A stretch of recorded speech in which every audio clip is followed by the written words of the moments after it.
Time pressure. I sure know a lot about it, and so do you. It's just a part of everyday life, whether it's keeping track of dinner on the stove or school assignments. Almost everything in our lives is dependent on the sand inside the hourglass. Obviously, this goes for video games too.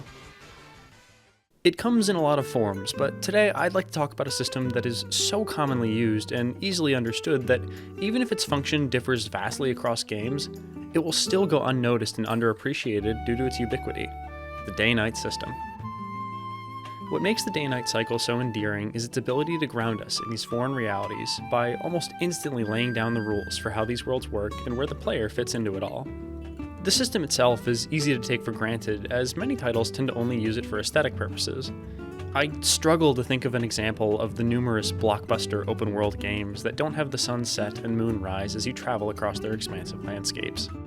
But what makes this mechanic so fascinating to me is that it can serve as so much more than a simple backdrop attempting to make these simulated worlds feel more realistic.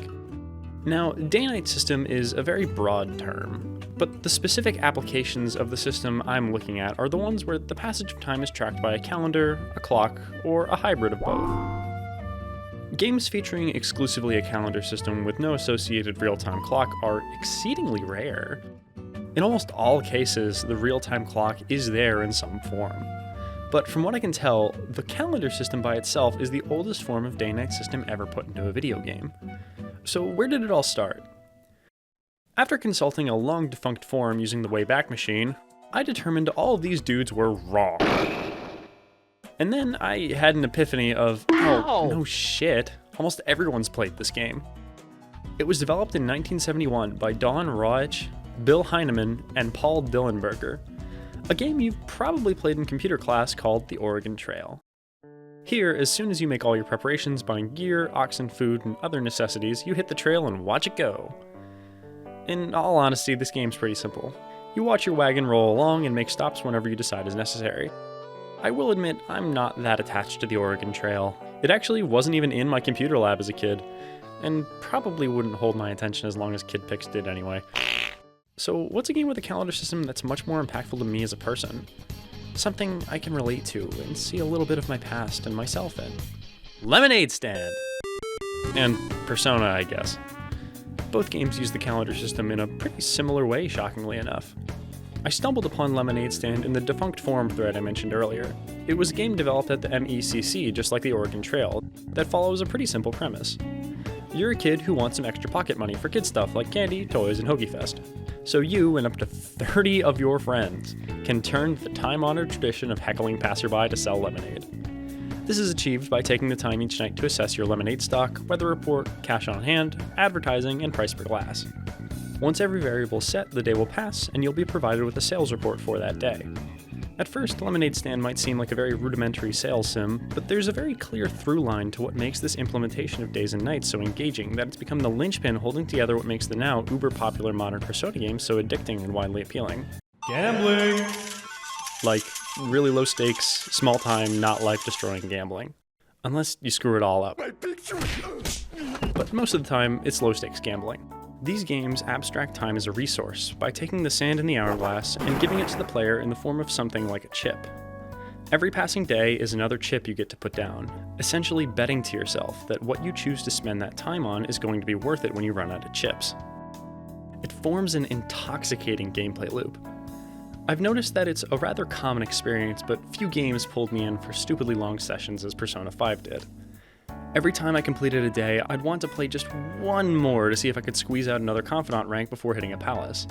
And if I ever got bored of the life sim, I'd hit the Palace or Mementos, and once I was done there, I'd be ready to tackle Joker's normal life again. It's a viciously addicting and satisfying cycle. Most of my experience with the series comes from Persona 5 Royal, where it's a bit easier to quote-unquote do everything, but it's to my understanding that 3 and 4 force the player to weigh their options a little more heavily due to the stricter requirements for tasks, such as ranking up social links. So even though all of these days by themselves are plentiful and not terribly valuable on their own, the benefits of a few good months of planning or the consequences of a lack thereof will come to light when you're in Tartarus or the TV world. And if you take those days passing for granted, well, you'll know. It's such a genius way to get the player to consider the value of a single day and making the most out of limited time without ever actually using a traditional timer. I can't even fathom how difficult it must be to balance an entire RPG where half of your progression comes from the typical battles and dungeon crawling, and the other half from how well the player can manage their use of time in a social sim. Like I mentioned earlier, the calendar system by itself is rare. More commonly, you'll see it blended with a real-time clock system, where time will pass in proportion to a certain amount of real-world time. This can add a special type of pressure, where the player always has to keep an eye on the clock. It plants this seed of doubt in the player's mind that has to be assessed every time they take an action. This anxiety-inducing gameplay can only be found in the most grueling of games, not made for the faint of heart. Like Stardew Valley, and Harvest Moon. Also, maybe some games with some real consequences for staying out too late, like Pikmin, so let's start with that instead. Pikmin is actually a game I had never played prior to writing this video. For some reason as a kid, I saw Olimar in Smash and thought he was ugly and annoying, and vowed to ignore Pikmin for the foreseeable future. But what I found all these years later is a very endearing Nintendo spin on the real-time strategy genre, with a brilliant implementation of a day-night system. The goal of Pikmin is to collect enough ship parts for your wrecked spacecraft to escape the hostile Pikmin planet before your life support system fails, which leads to the game's 30-day time limit. Each day starts with the player selecting an area to land and commanding their army of Pikmin to battle enemies, collect parts, and literally grow their ranks. Each day only lasts for 13.5 minutes, as seen by the sun meter at the top of the screen. A warning whistle will sound at sunset, followed by a countdown to sneak in any last-minute work and Pikmin wrangling. Once time expires, Olimar gathers what Pikmin he can as he and his crew return to the safety of the stratosphere.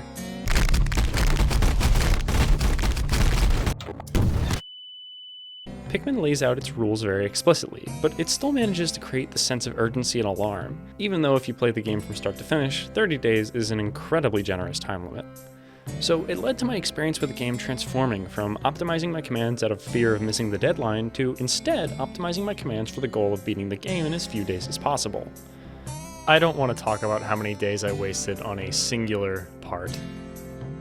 Pikmin really left a mark on me, because it uses the day-night system in a way that'll obviously function identically for players of different skill levels, but provide a different challenge depending on how the player chooses to engage with the danger. A less skilled player may choose to provide direct oversight to their Pikmin so they can guarantee the ship parts make it back to the Dolphin, and they lose as few members of their army as possible, burning up more days, but in the process ensuring that they'll have enough Pikmin to keep chipping away at their list of required parts. Meanwhile, a more skilled player can multitask and try to cram in as much as possible in one day to reduce the number of required landings, at the risk of more dead Pikmin on improperly thought out assignments. Pikmin really highlights the amazing ability of Nintendo to build a game in an incredibly complex genre that simplifies a lot of its mechanics, but still provides an engaging challenge to players, no matter their skill level. But the race against time in games like these isn't always a race per se, and is closer to a steady march, as seen in the previously mentioned farming sims. Stardew and Harvest Moon function on a system like that described in Pikmin, with each day starting bright and early and ending after a set amount of time passes, where the player will then go to sleep to start the cycle all over again. Except for Harvest Moon SNES, which will still let you screw around until you run out of energy for some reason. While Stardew Valley is truly infinite, there's an evaluation at the end of the 3rd year, and Harvest Moon will automatically end at 2.5 years with a similar evaluation. In a fashion not unlike the Persona series, there's a certain choice paralysis that can be experienced when presented with such a large timescale and a general handwave from the game of, I don't know, figure it out. But day by day, you learn the schedule of the characters around you and can immerse yourself in the world, making slow but steady progress. Taking the exact same system Pikmin uses to pressure the player into immediate action, Stardew and Harvest Moon instead nudge the player into developing routines and finding tasks to fill their time gradually, meshing their own personal schedule with that of the residents, striving for the eventual star drop or power berry, granting you the energy to further embellish your schedule. One of the greatest features of this system is that the player isn't the only one bound by it. The townsfolk live their lives day by day just as much as the player does, by indulging in hobbies, hanging out with friends, or just going for walks. It makes the whole world feel so much more alive by adding these little chance encounters with your neighbors. It's almost like living in a real small town. It's cute and relaxing, which I think paints a beautiful picture of how even if the day-night system functions very similarly across games, it can still add different context depending on what restrictions are placed on the player. So this all leaves me with one final implementation of the day-night system, the 24-hour real-time clock. A time scale that runs parallel to our own, purposefully mimicking the world around us. My favorite examples include the uber-popular Animal Crossing and Pokemon series. Starting with the latter, and excluding some minor exceptions, the day-night cycle has been a staple of the Pokemon franchise since Generation 2, where almost every aspect of the game was affected by what time you chose to play at. The Pokemon you encounter, the people you meet, and even what music plays on the radio is affected by the time of day. Just seeing the streetlights flicker on and the background music switch to a lower key made it all feel so much more real. On your Pokemon journey, as the days roll into weeks, Generation 5 will show you the Seasons Pass, and certain games will celebrate your birthday. There's even a mechanic specifically implemented in Generation 4 to acknowledge certain holidays. The special effect is called Diamond Dust, which appears in snowy areas, will remove hail from battles, and give the whole overworld a sparkle. In Gens 5, 6, 7, and 9, it'll only fall on the player's birthday, but in Generation 4, it falls to celebrate all kinds of events. Most of them are the release dates of other Pokemon games, but some of the fun ones include birthdays, where it'll fall on the birthday of series producer Junichi Masuda, modern dub voice actor of Ash, Sarah Natochenny, and Mew. Another date-based fact about Diamond and Pearl came to light recently, as a result of the Nintendo Giga Leak. The first one. Not the one that happened over the 6-month period of me making this video. Where, after looking at the source code for the games, it was found that there are a load of dates that modify the encounter rates, as well as decreasing the amount of time it takes for eggs to hatch. It's subtle and downright almost intangible changes like these that gives these games a lot of heart. In tune with the whole idea behind going on a Pokemon journey, it always feels like there's so much to learn about these games, with new discoveries always being uncovered. Like, these encounter rate statistics were only found in 2020, a whole 13 years after the initial release of Gen 4. Having played Pokemon since I was around 7 years old, it brings me right back to that sense of wonder I felt trawling through sites like Cerebi.net. I loved digging through all of the site's sub-pages for special encounters, daily events, or encounter rates, so I could plan ahead for hunting down gym leader rematches and nocturnal Pokemon. The clock in this game makes all of my memories with it feel so much more special. I distinctly remember almost killing my first shiny Pokemon because I had finally managed to catch a Drifloon, which was exclusively found outside of Valley Windworks on Fridays, and I wanted to test it out. I took it back to Route 204 where I encountered a Budew and almost clicked Gust until I noticed its odd purple coloration. That Gust would have pretty much certainly killed it right then and there considering the level disparity, but I hesitated and hucked the ball at it instead. I had some similar experiences with Animal Crossing. I have a distinct memory of reading about Wisp appearing in the wee hours of the morning in my City Folk guidebook and desperately wanting to meet him. So one morning when I woke up early, I fruitlessly tried to hunt him down in my copy of Wild World, which got shut down when my mom heard the music from my DS. Which, in hindsight, was pretty stupid considering I was trying to be sneaky, but can you blame me? Animal Crossing does such an outstanding job of making everything in-game revolve around the passage of time, and the hourly music is one of my favorite parts of that. From cheery early day themes like Wild World's 9 AM theme,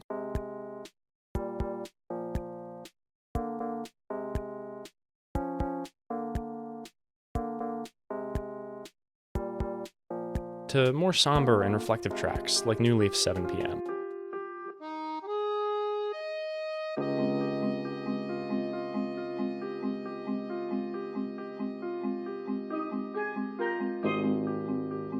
All the way to something that screams, "Wake up, numbnuts!" like Animal Crossing GameCube's 2 AM track.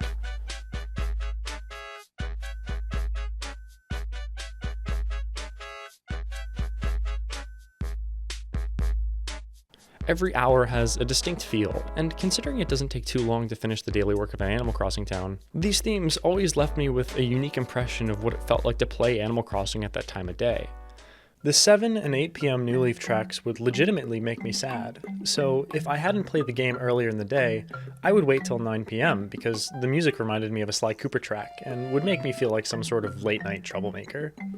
A lot of this last section is just personal anecdotes, but I think that's what makes the real-time clock so special. It's deeply personal for everyone who experiences it, because when you can play the game is based entirely on when you can take time out of your real-life schedule to go catch Pokemon or shake trees. It's a beautiful thing and really comforting to me.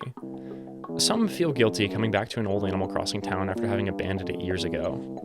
But it always brings me comfort knowing that no matter what happens and how much time passes, these games are still here, ticking along day and night just like I am, and it's always there if I want to go back and relive some of my fondest memories of playing these games, by myself or with some of my oldest friends and family.